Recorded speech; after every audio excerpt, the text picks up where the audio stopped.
Donc, bonjour à tous. Voici la deuxième partie de l'exercice le solide sur une pente. Là, vous devez déjà avoir vu la première vidéo.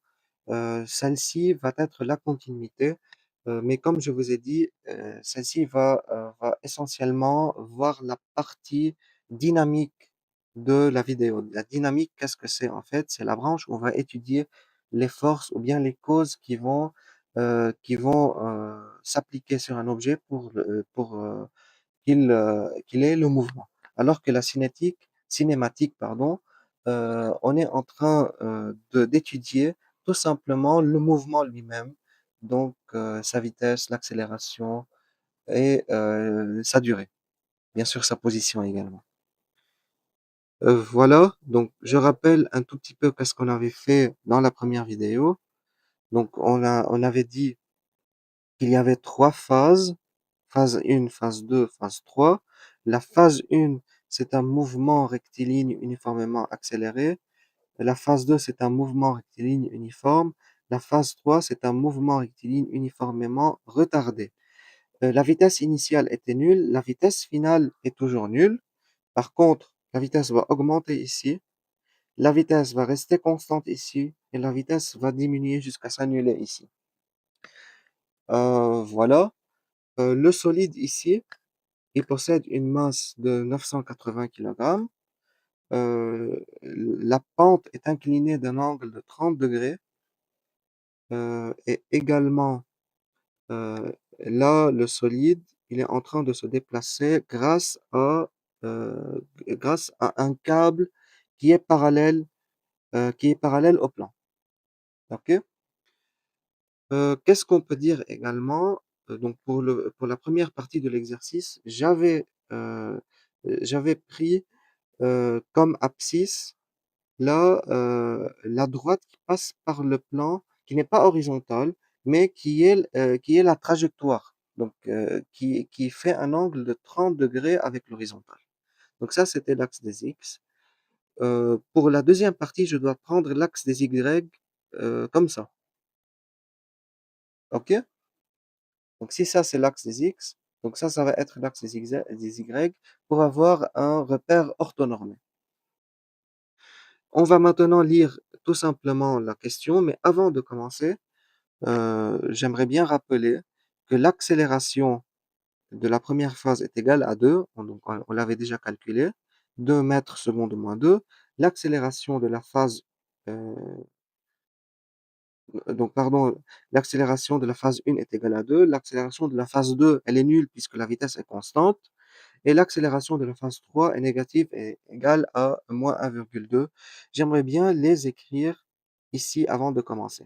Donc A1 est égal à 2 mètres secondes moins 2, A2 égale à 0, A3 est égal à moins 1,2 mètres secondes moins 2. Voilà. Donc déterminer pour la question C la force de traction exercée par le câble au cours de chacune des trois phases. Donc je vais redessiner à blanc euh, là comment dire, le schéma. Et ça, c'est le solide. Ça, c'est le câble. Et je vais dessiner sur ce solide. Donc je vais zoomer un tout petit peu. Euh, Pardon, pourquoi ça s'est fait comme ça? Voilà, ok. Donc je vais écrire, donc je vais schématiser sur cette figure les vecteurs forces. Donc tout d'abord, quelles sont les différentes forces sur ce schéma? C'est le poids qui est toujours vertical et vers le bas. On a la réaction normale du support qui est donc normale, donc ça veut dire perpendiculaire au support lui-même. Et j'ai également la tension du fil ou bien la tension du câble qui prend la direction du câble lui-même et le sens du mouvement. Donc puisque le mouvement est comme ça et ascendant, donc il prend, bien sûr le sens du mouvement. On avait déjà précisé qu'il n'y a pas de frottement, donc les frottements sont négligeables. Ben voilà, avec tout ça, donc je vais redessiner les axes ici. Donc ça c'est l'axe, oups, pardon, ça c'est l'axe des Y et ça c'est l'axe des abscisses. Voilà. On remarque bien que la réaction normale suit l'axe des Y. Ria- Donc, elle suit l'axe des Y. Elle a la même direction que l'axe des Y. Que la tension du câble possède la même direction que l'axe des X. Par contre, le poids ne possède, ne possède la direction ni celle de l'axe des X ni celle de l'axe des Y. Donc, c'est pour cela qu'on aimerait bien faire la projection orthogonale du poids sur les deux axes. Donc, comment projeter le poids? Donc, je vais tout simplement dessiner un carré. Oups, il fallait pas faire ça. Donc, je dessine pas un carré, mais plutôt un rectangle dont la diagonale, donc je change de couleur peut-être, dont la diagonale va être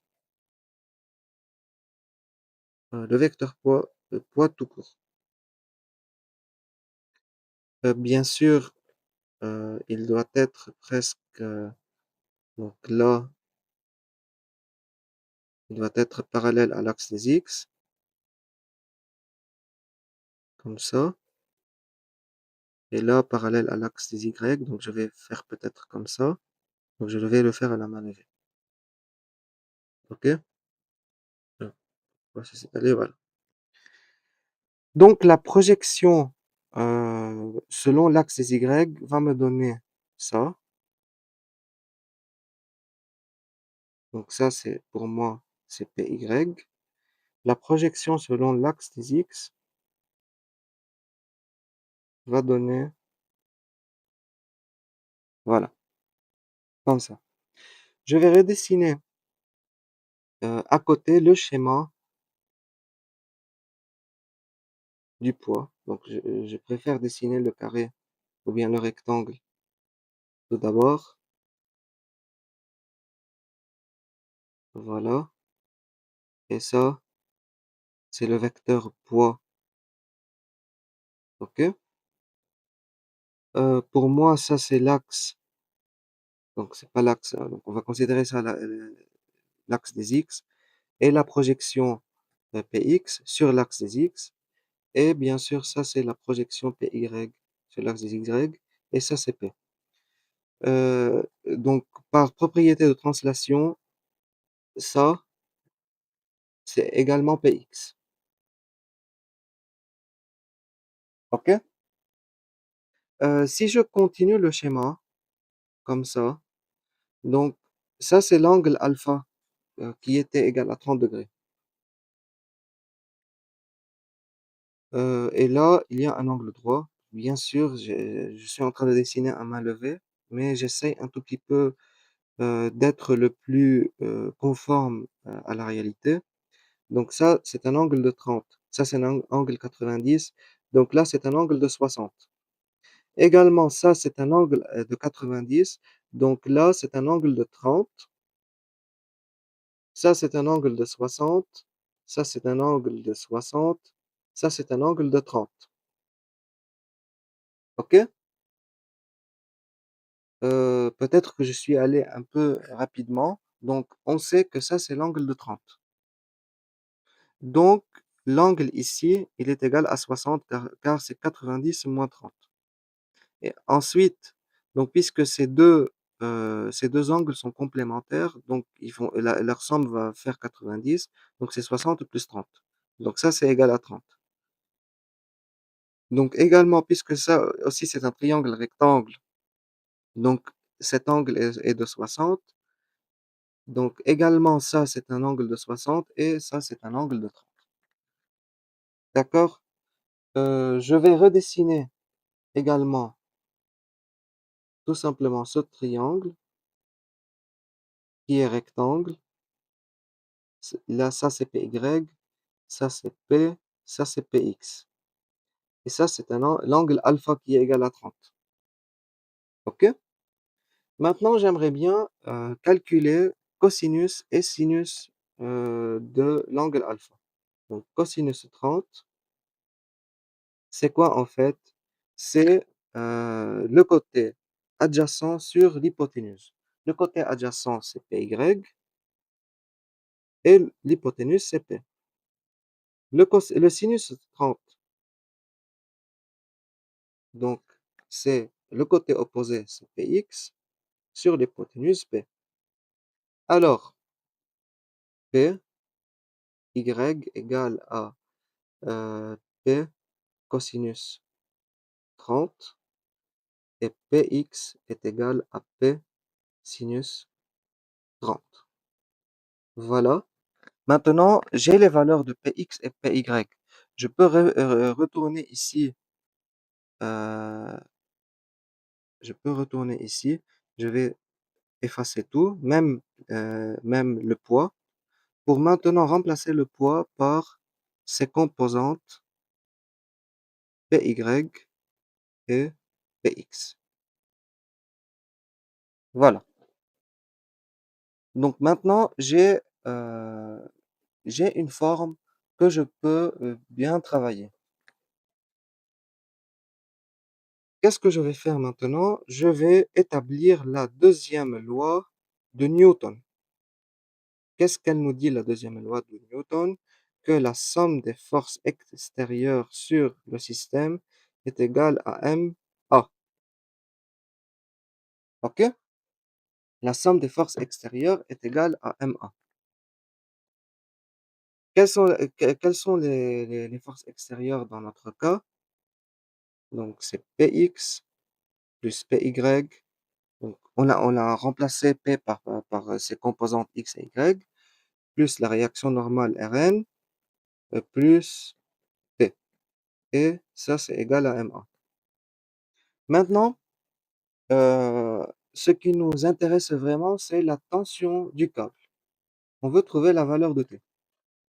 Donc, qu'est-ce qu'on va faire? On va faire une projection sur l'axe des X.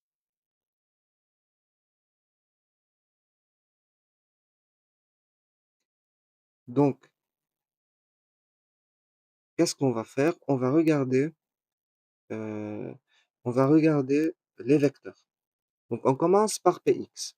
Px est une composante qui a la même direction que l'axe des X. OK? Donc, ça, c'est l'axe des X. Et Px est un vecteur qui est parallèle à l'axe des X. Donc, qui a la même direction. Par contre, il a un sens différent. Donc, je dois mettre moins Px. Quoi d'autre? Également, on peut voir que la tension T a la même direction, mais également le même sens. Donc, je vais mettre plus T.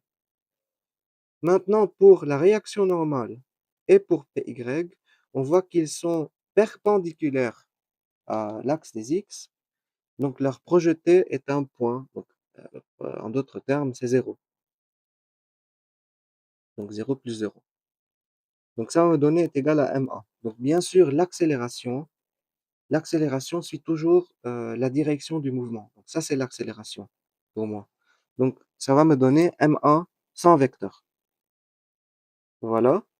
Donc, je peux dire que la tension tout d'abord, on peut remplacer la valeur de Px par moins P sinus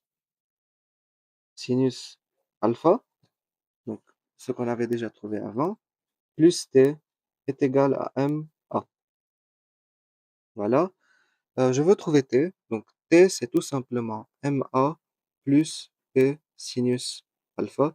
Donc, la valeur de P, si on se rappelle bien du cours de quatrième, c'est mg sinus alpha. Et on peut mettre m en facteur. Voilà. J'ai trouvé une expression de t. Je vais l'encadrer. Pourquoi? Parce que je vais l'utiliser.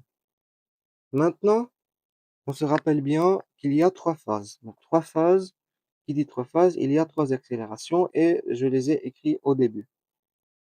Donc tout simplement, je vais calculer la tension du fil pour A1, A2 et A3.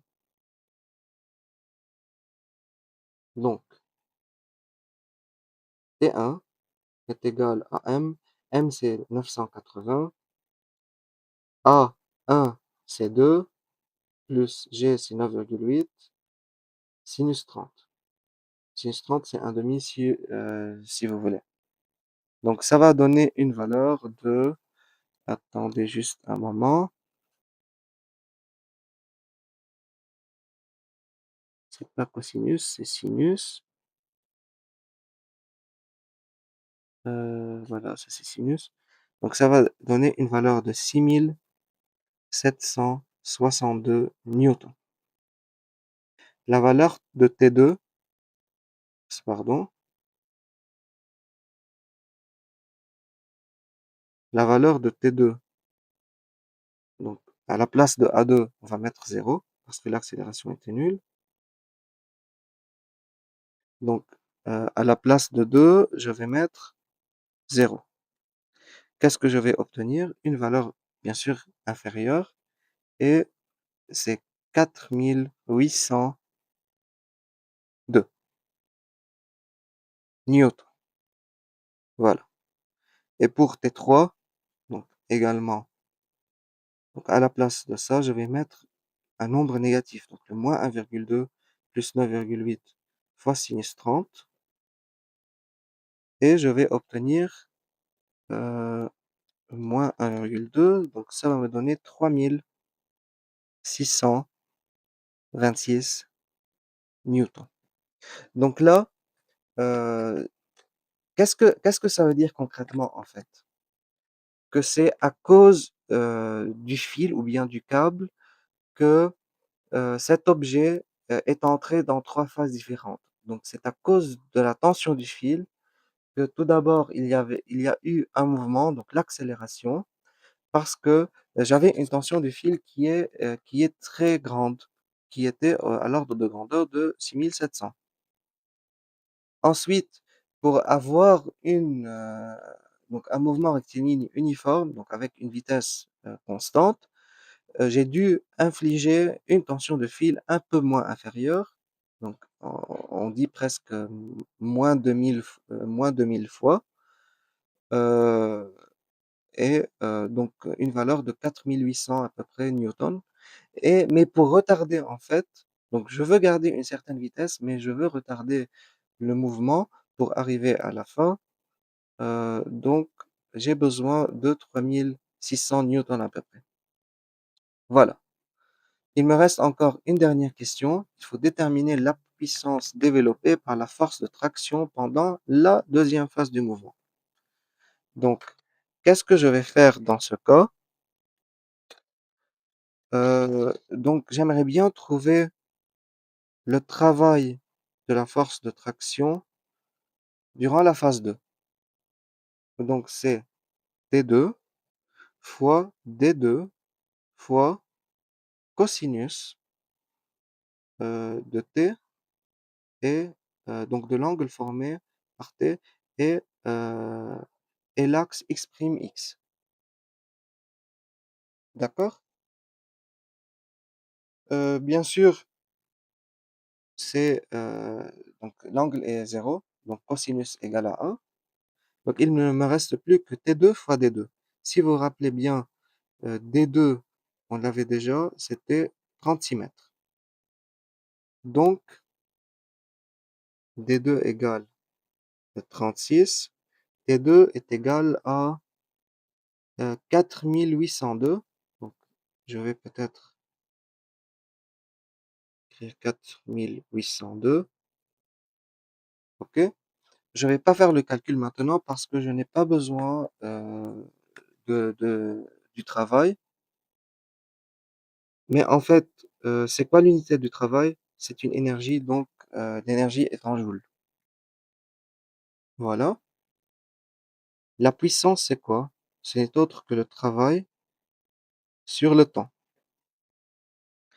Et c'est quoi le temps de la deuxième phase? C'est tout simplement c'est tout simplement, heu, 9 secondes. Si je me rappelle bien et je vais regarder. Non, pardon, je me suis trompé, c'est 6. OK? Donc 6, 36 fois 4802, donc c'est 4802 fois 6 et je trouve une valeur de, 28 812 watts. L'unité est en watts. J'aimerais bien l'exprimer en kilowatts, donc c'est 28,812 kilowatts et ça, c'est la fin de cette vidéo. Pour ceux qui ont regardé les 2 parties, là, je vous remercie du fond de cœur. J'espère que vous allez très bien, heu, donc bien faire vos études et je vous dis à très bientôt pour de nouvelles vidéos et n'hésitez pas bien sûr à liker celle-ci si vous avez aimé ce contenu et vous avez regardé jusqu'à la fin.